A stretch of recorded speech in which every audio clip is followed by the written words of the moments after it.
Assalamualaikum warahmatullahi wabarakatuh. Perkenalkan, nama saya Rizky Cantika dengan NIM 2206211043. Di sini saya akan memenuhi mata kuliah atau tugas dari etika bisnis yang diampu oleh Ibu dosen Ibu Debbie Septiani BPOM MM, di mana saya akan menjelaskan mengenai sebuah studi kasus dari etika bisnis beserta dengan teorinya. Oke, langsung saja. Di sini saya akan mengangkat sebuah kasus dari PLN, di mana pada tanggal 11 hingga 15 Juli 2008 ini PT PLN atau Perseroan melakukan pemadaman listrik bergilir di wilayah Jakarta dan sekitarnya. Pemadaman ini dilakukan karena adanya perbaikan pipa gas yang menyerupai PLTGU Muara Karang hingga PLDGU Tanjung Priok.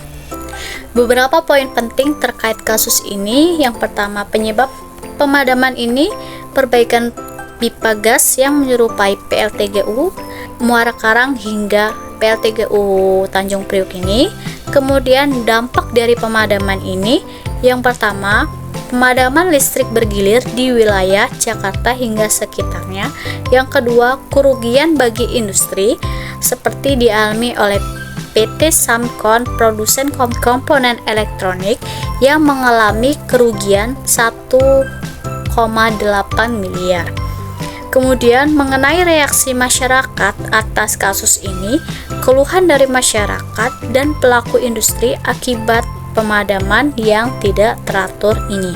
Kemudian gugatan dari sebuah perusahaan seperti PT Samcon kepada PT Perusahaan Listrik Negara ini. Selain masalah pemadaman listrik, pada tahun 2008 ini ternyata PLN ini memiliki atau sedang menghadapi sebuah kasus dugaan korupsi yang diusut terkait dengan proyek pembangkitan listrik tenaga uap atau PLTU-1 di daerah Kalimantan Barat. Kedua, kasus korupsi proyek Outsourcing Customer Information System atau Rencana Induk Sistem Informasi atau CIS-RISI di PLN Distribusi Jakarta Raya atau Disraya, Tangerang tahun 2004 hingga tahun 2007. Kasus ini menyoroti pentingnya infrastruktur energi yang handal dan juga masalah tata kelola di dalam perusahaan BUMN.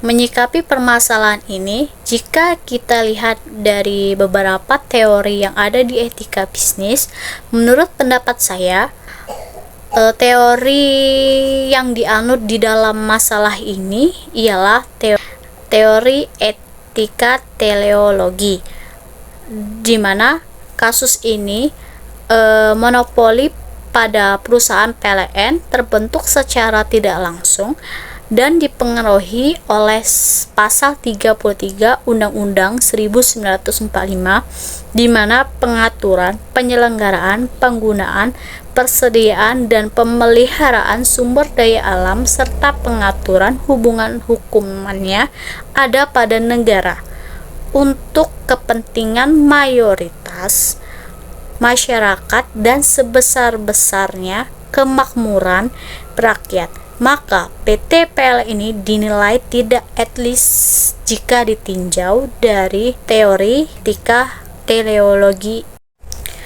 Kemudian selain teori teleologi, ada juga teori deontologi, di mana kasus ini PT Perusahaan Listrik Negara atau Persero mempunyai tujuan yang baik, yaitu bertujuan untuk memenuhi kebutuhan listrik nasional, akan tetapi tidak diikuti dengan perbuatan atau tindakan yang baik, karena PT PLN ini belum mampu memenuhi kebutuhan listrik secara adil dan merata. Jadi menurut teori deontologi ini tidak etis di dalam perusahaan atau di dalam kegiatan usahanya. Baik, itu saja yang bisa saya sampaikan dalam video ini.